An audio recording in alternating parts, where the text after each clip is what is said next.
One of the best parts of college football is that anything can happen every year. Whether it's a team or a player, we truly never know what we're going to see.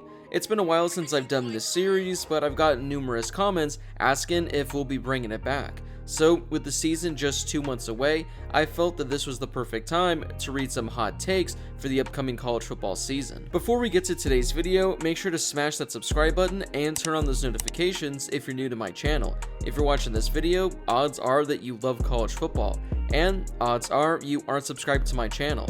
So, make sure to subscribe to one of the best college football communities here on YouTube. Also, make sure to drop a like on this video as well. It helps out with that YouTube algorithm and helps share the video with more college football fans. Plus, it only takes a second to do. This will be part 2 of me reading hot takes from Reddit. Don't worry though, because there's a way you guys can still get involved. Drop a comment down below with your hot take or hot takes for the 2022 college football season. I'll be making separate videos where I read hot takes from the comments on this video. So if there's a hot take you'd like the world to know about and get me to read in a video, let me know in the comment section down below. Marcus Freeman has growing pains as a new coach and goes 8-4.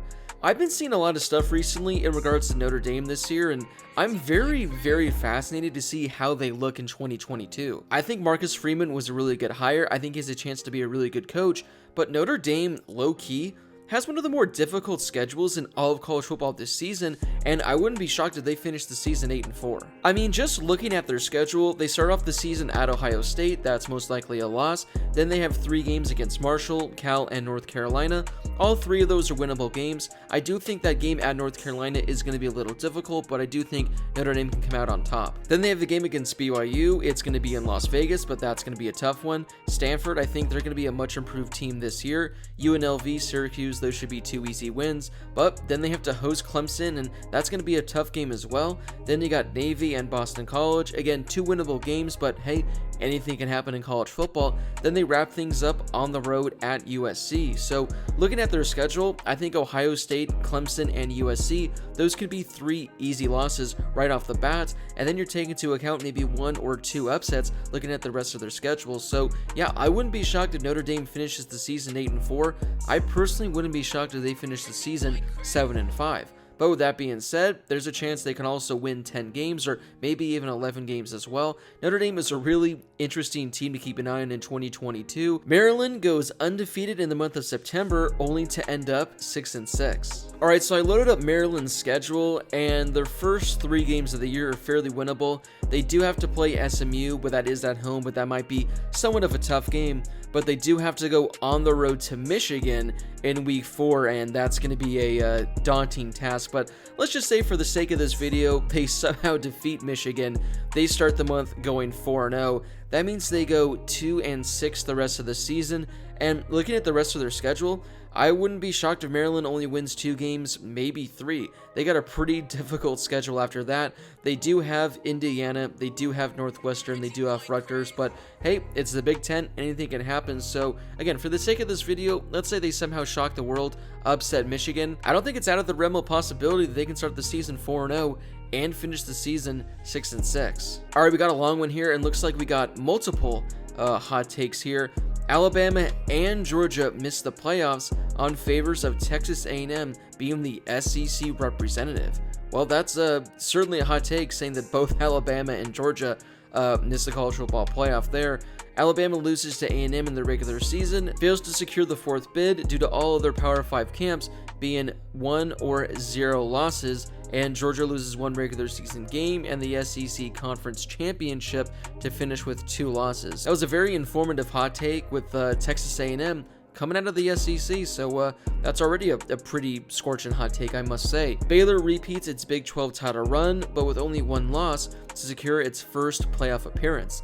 I talked about Baylor earlier. I said they could potentially win the Big 12 yet again, so if they run the table, if they finish with only 1 loss and win the conference, they're likely going to be in the college football playoff. Wisconsin finally overcomes the Big Ten East representative to win the Big Ten. I will say this, Wisconsin being in the Big Ten title game is certainly not a hot take, but saying that they're going to beat, in my opinion, Ohio State, that's scorching, but you know, it's not out of the realm of possibility. It's something that can happen.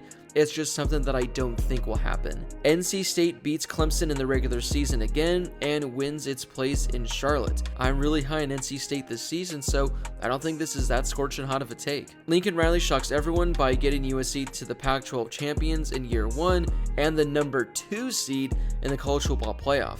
USC is a pretty easy schedule this season, but I wouldn't be shocked if there are a few games that are just letdowns, so I wouldn't be necessarily shocked if they're in the Pac-12 title game or if they win the Pac-12 title game, but by saying they're going to be not only in the college football playoff, the number 2 overall seed in the college football playoff, I think that's a scorching hot take. I don't think that's going to be the case, but hey, then again, like I said, with how bad SC's schedule looks this season, anything is truly possible, so I'm going to say it's pretty hot, but not necessarily scorching hot.